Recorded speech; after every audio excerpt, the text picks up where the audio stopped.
Welcome to Stories from the Village of Nothing Much.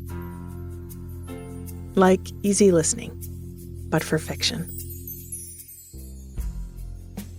I'm Kathryn Nicolai.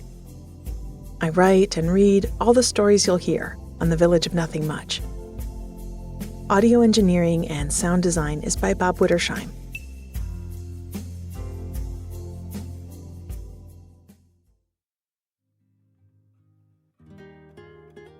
In our show notes, you'll find links to our ad-free premium version, our other shows, and our new Wind Down box, a quarterly sleep subscription box full of products I've hand-picked to bring a little more joy and ease to your bedtime. I am a professional daydreamer.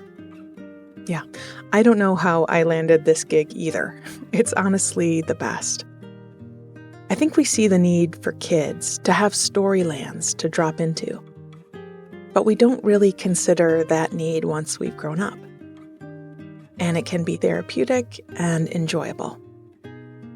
A lot of the world, a lot of living, is hard, and it's okay to have some things in your life that are soft. So I invite you into this little village where kindness is commonplace and there is time and space to enjoy small moments. After some time listening, you might notice that storylines overlap, that there are a few Easter eggs tucked into the pages. If you like to see those connections, there are more coming. If you just let your mind float on the sound of my voice and relax, that is also an excellent choice. And if you stick around at the end of the episode, I'll answer a frequently asked question about this little world of make-believe. Now, into the village we go. And just 'cause I bet it will feel good, take a big breath in through your nose and sigh through your mouth. One more time, breathe in and let it go. Good. Our stories today take us to one of the most popular spots in the village, the inn. We'll start by chasing the morning mist, wading out to a rowboat and watching the swans at the shore in the lake at the inn. Then we'll wind our way back to the dock and enjoy a slow barefoot walk through the grass around the old house till we find a spot perfect for a summer's nap from the hammock. Finally, we'll go across town to a house where a friend is packing something up to spread some cheer and chase away homesickness in the care package.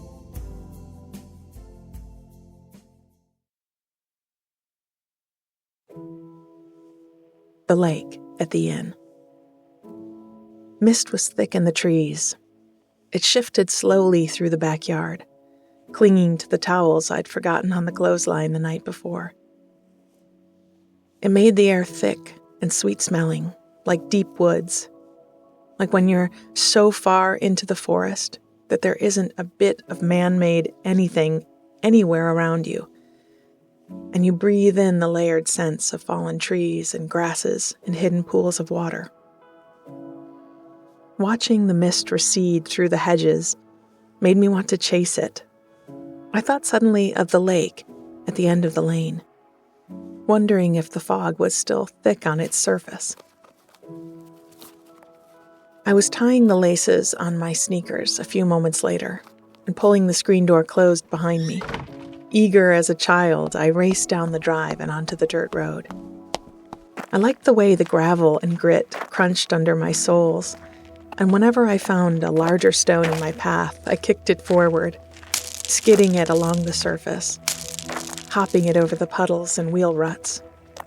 It must have rained overnight. I'd slept through it all, with the bedroom windows cracked open a few inches and the ceiling fan turning in lazy circles. Now the grass in the fields, the growing stalks of corn and beans, and the caged tomato plants on the front porches of my neighbors' homes were all dripping wet. And I thought of how good it feels to have a long drink of water when your throat is dry. I found myself being happy for the plants, happy for the blades of grass and flowering fruits. It doesn't take much to celebrate someone else's good fortune. Just a moment's awareness outside of yourself and a recollection that we are all connected. At the end of the lane, I followed a grass path down toward the lake. The fog was still sitting on top of the water, and though the lake wasn't that big, I couldn't quite make out the shore on the other side. The sun was just starting to burn through the cloudy haze, and I had a sudden urge to get closer to the mist before it was gone. I wanted to float right through the center of it, as if I were being borne along inside a cloud. I needed a boat. I smiled, thinking of where I could get one. Just across a stretch of bare grasses and scrub was the neatly trimmed lawn of the inn. I would go see the innkeeper. We were childhood friends. We'd ridden the bus back and forth to school together each day and spent summer mornings with badminton rackets down by the lake, hitting the birdie back and forth between us. Once, dressed in our Halloween costumes, we'd snuck away from the party on the main floor of the inn to creep up into the attic with shaky flashlights, jumping out from behind old trunks and armchairs draped in sheets to scare one another. We'd shrieked and laughed and shrieked some more until we'd thoroughly spooked ourselves and run down the attic stairs into the light of the hall, not stopping until we got to the library, where we could soothe our rattled nerves with candy apples and pretend we'd never really been scared at all. I saw her, the innkeeper, on the back porch of the inn. She had a carafe of coffee in her hand and was chatting with a guest whose table was spread with breakfast dishes. When she looked up at me, she winked and turned toward the steps. She stopped at a table stacked with clean plates and mugs and rolls of silverware. She flipped over one of the mugs and filled it with hot coffee. She set the carafe down and carried the mug down the steps and across the lawn to meet me where I was leaning one shoulder against the boathouse. I reached out for the coffee and wrapped my hands around the thick ceramic mug. It had the name and logo of the inn printed in faded dark blue, and I thought that probably everyone in our village had at least one of these mugs in their cupboards. They gave them away to guests, sold them in the little shop in the front office, but I doubted that was how most of us got our hands on them. More likely it was just like this moment now. The innkeeper spotted you, needing a cup of coffee, and she handed one over. And at some point, you'd realize you'd come home with it. She turned toward the water, leaned her own back against the boathouse, and pointed to a bevy of swans at the edge. The parents had long, regal necks and sharp eyes that scanned back and forth as their fluffy gray cygnets clumsily dunked and played in the lake. The innkeeper laughed watching them, then asked, "Did you want to take a rowboat out? Are you chasing the mist today?" She always saw right through me. I nodded, smiling behind my mug. "If you've got one to spare," I said in my best la-di-da voice. She gestured to the half-dozen or so boats pulled up on the shore and told me to take my pick. She bumped her elbow against mine and turned to get back to the breakfast crowd. I stood watching the swans, finishing my coffee, and breathing in the good smell of the lake for a moment. I set my mug in the grass beside the edge of the water and picked my way carefully around the swans to the boats. From the random facts file in my brain, I retrieved the memory that male swans are called cobs and females called pens, and wondered who had come up with such words, and then who had gone along with it. The rowboats were old, the varnished wood smelling sweet and dusty even in the open air, and each one had the name of a tree stenciled on the bow. I'd been out on all of them in my time, the hornbeam, the catalpa, the pawpaw, the hawthorn. But my favorite, and the last one in the row at the water, was the sycamore. I left my shoes at the shore and stepped into the shallow water where minnows were swimming in tiny streams. The water was cool from the rain overnight and clear straight to the bottom. With slow, wobbly movements, I inched my way into the seat well and used the oars to push from the land. My back was turned to the center of the lake, where the mist was still floating, though beginning to fade in the increasing sunlight. And as I pulled on the oars, I watched the inn and the people on the back porch shrinking away. Sound on water echoes. So many times as a kid on the shore, I'd heard early morning boaters conversing from the other side of the lake as if I'd been on board with them. And as I made my way into the mist, I pulled in my oars and opened my ears. I listened for the water lapping against the side of the boat, for the call of water birds overhead, and for insects buzzing in the air or skittering across the lake surface. Though I'd headed for the thickest pockets of fog, as soon as I entered one, it seemed to disappear, to shift around me. While I couldn't seem to sit right in the cloud, I could see it circled around me. I stayed, not rowing, just letting the boat turn and drift as she would. I watched the sun come out in full and the last bits of mist dissolve in the warm light. I looked to shore, saw guests at the inn with towels slung over their shoulders, coming down to the beach. I thought of my shoes and the coffee mug in the grass and decided it was time to take the sycamore back in and see if the innkeeper was up for a game of badminton.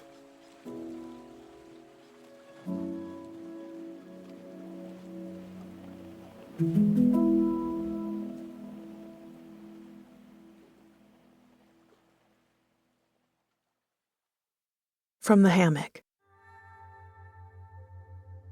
There are different kinds of naps. There is the accidental nap, the one you didn't see coming, when you've settled in to watch a movie or read your book, and suddenly you find yourself sliding deeper into the sofa, the book falling from your hands or the movie playing on without you as you drop off. Then there is the car nap. This one is particularly sweet when you're on a lengthy road trip or on the way home from a long day out, curled up in the passenger seat or in the back with an equally sleeping kiddo's head on your shoulder, a belly full of Thanksgiving dinner and the radio on quietly as streetlights roll past. Sometimes a nap is fully planned. You pull the shades in the bedroom and get out of your clothes at 2 p.m. and slide between the sheets, which in that moment has never felt better in your life. You stretch out and take up the whole bed and just register the sounds of cars passing on the street before you slip into sleep. But the best nap, at least in my opinion, is the nap after a day in the sun. Swimming and playing, gardening or walking. Maybe you've even had a shower and dressed in clean, soft clothes and found that irresistible heaviness pulling you down into a hammock or some other shady spot where you sleep until someone wakes you to tell you that supper is ready. Those are the naps I still think of. The ones I took as a child with the comforting sound of grown-ups in the background, chatting and laughing as they cooked on the grill or shucked corn. The clink of plates and cups and forks being set out, and then a soft touch on my shoulder, a cool hand on my face, to let me know it was time to wash up and come to the table. Now, grown up, I'd had a few chances to be that cool hand, that quiet voice that called someone else from their nap, and watched them blink and yawn before filling their plate and happily tucking in. I was thinking of it today, of the kinds of naps and the memories of sleepily dropping off in different spots, as I rowed the boat in from the center of the lake. There were already folks stretched out in lounge chairs and dozing on beach towels by the edge of the water. They'd only gotten out of their beds a few hours ago, but were peacefully sawing logs in the sand. That's the way of vacation, all that pent-up exhaustion finally being given into. The sun was still an hour or so away from its highest spot, and the day was getting warmer. The morning mist had burned off completely, and the June bugs were singing in the trees. When my oars bumped along the sandy lake bottom, I pulled them into the boat and carefully shifted on the seat till I could step out into the water. It wasn't even midsummer yet, but the water was warm, at least near the shore. I pulled the boat up onto the sandy, grassy land and found my sneakers and coffee cup where I'd left them. I tipped the dregs of the coffee into the grass and hooked my fingers through my laces and walked barefoot up toward the inn. The lilacs were done blooming, but behind the great old house was a row of tall trees with clusters of white flowers high in the leaves. They looked a bit like hydrangeas, the ones that grow in cone shapes, with green leaves shaped like oaks. I had a feeling that the innkeeper had told me, probably more than once, the name of the tree. Was it a crepe myrtle? Or an oleander? Whatever it was called. It dropped a light, sweet scent into the air and gave shade to the side yard where Chef grew tomatoes and herbs in a garden edged with rocks.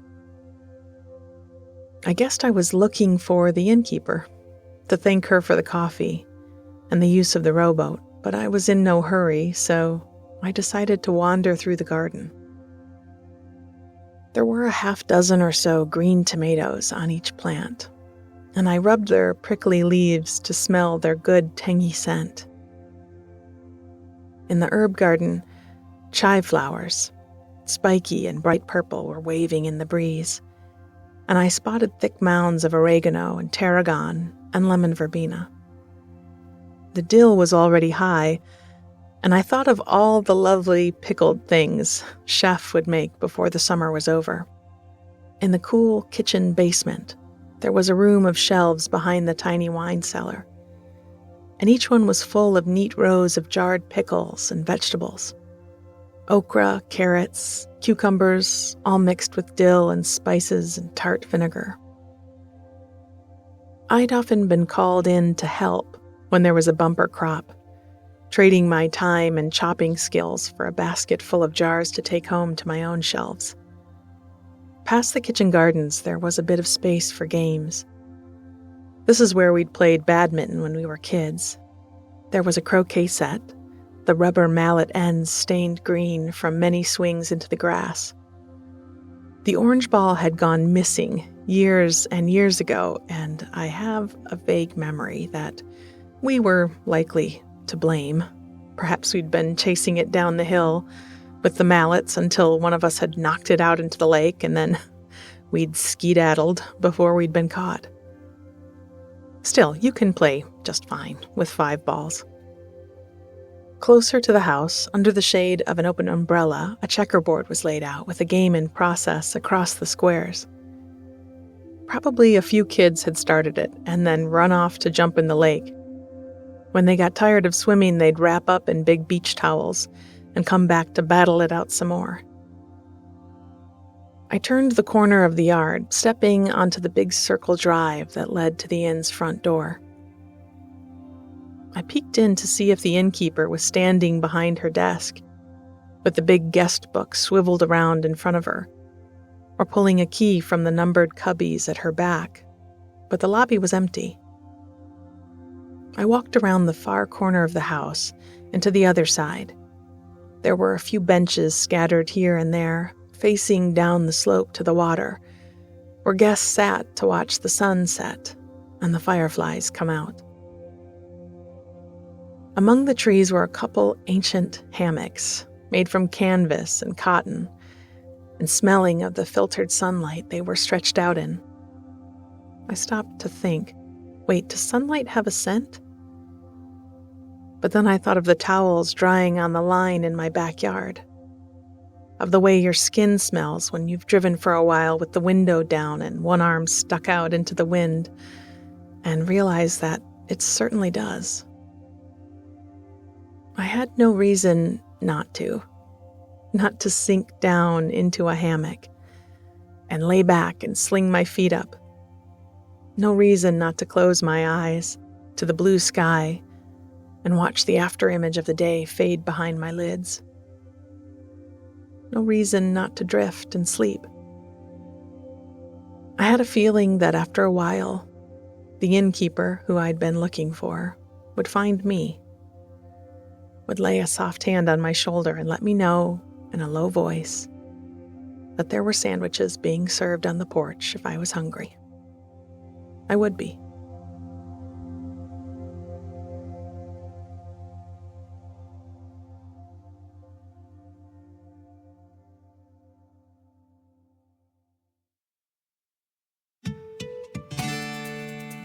Care package.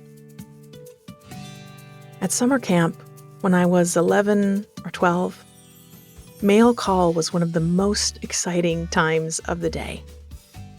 It came in after we'd eaten lunch in the mess hall, or sandwiches with apples on blankets by the lake.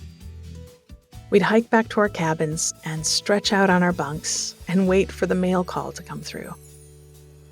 At the time, it had seemed like we'd spent the whole summer there, but when I came across a shoebox full of letters from home a while back, I realized camp had only ever lasted about 2 weeks each July. Still, we were desperate for mail in those few days. And when a letter or package came in, we'd huddle around the recipient and listen like we'd been a shipwrecked crew marooned for months on a desert island who had finally found a message in a bottle. And while the letters sustained me when I was homesick, there was no treasure like a care package. Before then, I'd barely ever received mail, just birthday cards from far-flung aunts and uncles and party invitations from schoolmates. And I was always dying to open up the mailbox and see a letter with my name on it. It seemed like the way a fairy tale or a mystery might begin. So when I heard from kids in my class that going to summer camp, among other things, almost always entailed some amount of mail, I was ready to sign up. And my mom, aware of my hopes for correspondence, got my grandparents to write a couple cards. Even the next-door neighbor sent a postcard, and I kept it all in the crate by my cot. Then one day, we'd been out on a long hike, learning to identify plants and flowers on the trail, to spot yarrow and giant hyssop and nodding wild onion. And when we finally made it back to our cabin, dusty and hot and eager to flop down on our sleeping bags for a rest, we found we'd missed mail call, and our letters were waiting for us on our bunks. On mine sat a box wrapped in brown paper, with my name in purple ink, written in my mother's curly script. We gathered around it, forgetting in an instant how hot and tired we'd been, and I picked it up and shook it like a Christmas present, trying to guess what it held. Thinking back, I don't remember exactly what it was. Almost certainly a couple pairs of clean socks, and candy to share with my fellow campers. Maybe some bug spray I'd forgotten to pack, or the nose plugs I couldn't seem to swim without. But I certainly remember how exciting it had been to receive that care package, to unpack it item by item and see the little ways I had been thought of. Yes, that feeling was still very vibrant in the memory, and it was driving me today to put together a care package for someone else, hoping they would feel like I had. I had a friend who'd moved away a year before. He'd moved for all good reasons. A new start somewhere he liked, people and work that he was happy to have. But on the phone a few days ago, he had told me simply that he was homesick. That it didn't mean he regretted his move, but that for all the sweet, there was some bitter. and his heart ached a bit for what he'd left behind. I understood that feeling. Sometimes even when you make the right choice, you might be sad about it.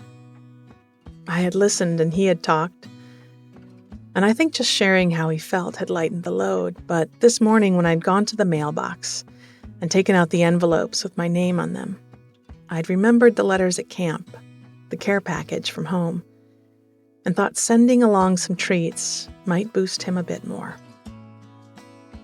First, I'd had to find the right box, which wasn't a problem caused by lack of options, but rather of having too many. It's a milestone moment in adulthood when you see a box and think, now that is a good one. I'm going to save that one. I tended to do the same thing with glass jars, which I had in almost every size in my kitchen cupboards. So I found just the right size box from my collection and set it out on the dining room table while I considered what to put in it. My friend was homesick, missing the people and places he'd grown up around. I thought of what I'd want from our little village if I was away and went straight to the pantry. I'd picked up a pack of biscotti from the bakery the day before. They were flavored with strawberry and rhubarb and wrapped in cellophane. And since they were already twice baked and well dried out, they'd easily hold up for a few days in the post. I set them on the table beside the box.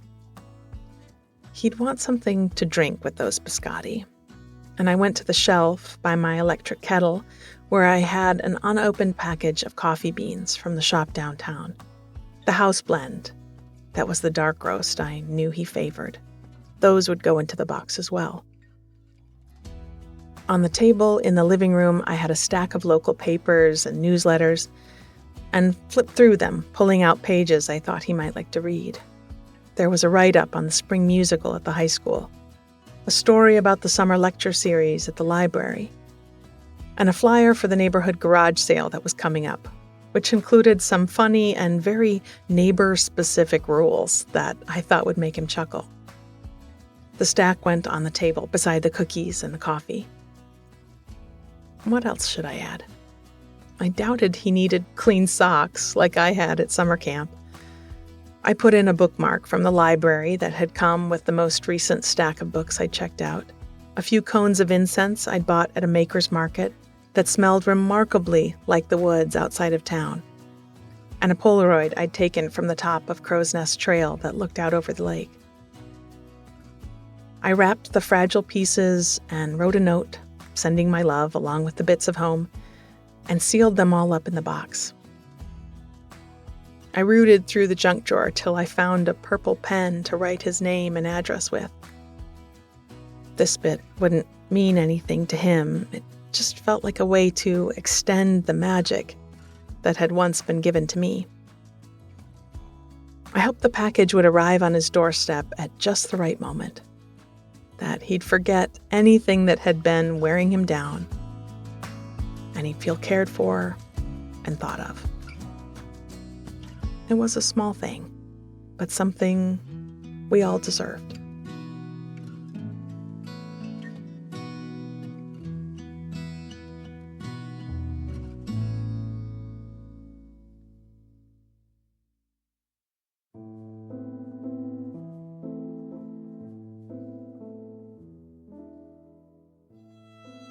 Before I see you off home today, I thought I'd answer a question I get frequently, which is, how did I get started writing this kind of fiction? How did I become a teller of bedtime and soothing stories? Well, this is something I've been doing my whole life. One of my earliest memories is of telling myself a story to fall asleep. I was a kid with a big imagination, and when I discovered it, that I could take myself anywhere just by thinking through a story, well, I never stopped doing it. And I think that is what led me to be an adult who can reliably fall asleep and return to sleep in the middle of the night. So I had this collection of stories and ideas in my head, stuff that I found soothing and comforting that I'd been telling myself for years. And I was a full-time yoga teacher at the time. And I kept hearing from so many of my students, as well as family and friends, about the trouble they were having sleeping. And I kept thinking, I know how to do this. How do I get this from me to you? And then one night, ironically, I was awake in the middle of the night with a sick dog, and it hit me. A podcast. I could use my voice and share my stories, and folks could listen and fall asleep. It was before the concept of a sleep podcast really existed, but it seemed like it would work. So at 2 a.m, while I was sitting on the floor with a beagle in my lap, I ordered a microphone. I sent my friend Bob, who worked in audio production, an email, and since then, we've been tucking folks in for a good night's sleep. Then so many people told us that they enjoyed listening to the stories, but they couldn't really get through them without dropping off in a few moments. We made this show for daytime listening. A big part of the joy of this whole project for me has been discovering my creativity. Before I started writing for the podcast, I hadn't written. I wanted to be a writer since I was a child, but I really thought that I was not a creative person, that I didn't have that spark that my artist friends had. Now I realize that it's a process. It's a habit. It's not an inherited trait. And writing at the pace that these shows require means that I'm creating nearly every day, and I love it. So if it's something you've been thinking about, being creative in whatever medium that speaks to you, I want to give you a little nudge. Give yourself permission to be bad at it and space to just play. It doesn't have to add up to anything. It can just be a way to express yourself, to enjoy different parts of yourself. And creativity isn't supposed to be a gate-kept experience. You deserve to enjoy making and creating. So maybe find a few minutes today.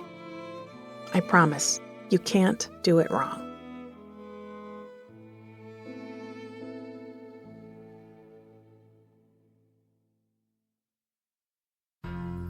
I have so enjoyed taking you along with me to the inn, to the lake, to a simple moment of giving in the village of Nothing Much. I wish for you this week to feel seen and cared for, to take a nap where familiar voices speak in the background, and to be woken when supper is ready. I extend the magic that was given to me onto you.